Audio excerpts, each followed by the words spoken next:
Gawa tayo ngayon ng malambot na banana cake na kahit bukas pa natin kakainin, malambot pa din.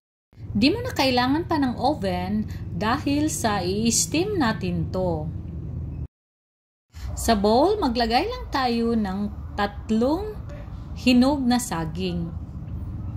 Tapos imamash natin.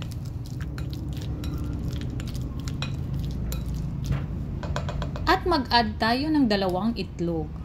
3/4 cup na brown sugar. Tapos imimix natin para ma-dissolve yung sugar. Tapos mag-add tayo ng 1/2 cup na evaporated milk or fresh milk. At 1/3 cup na cooking oil.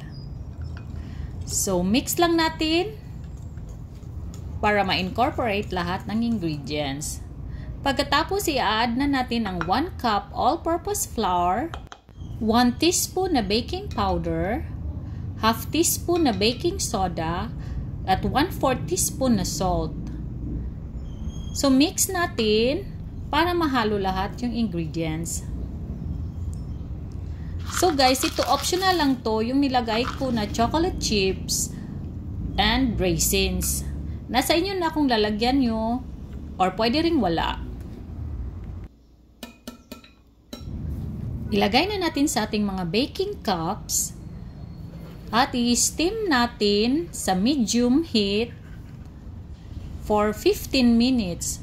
So, ito na siya, guys. Yung first batch na naluto at yung second batch naman. So, ihanda na ang ating mga kape dahil ready na ang ating banana cake. At sana nagustuhan nyo. Bye!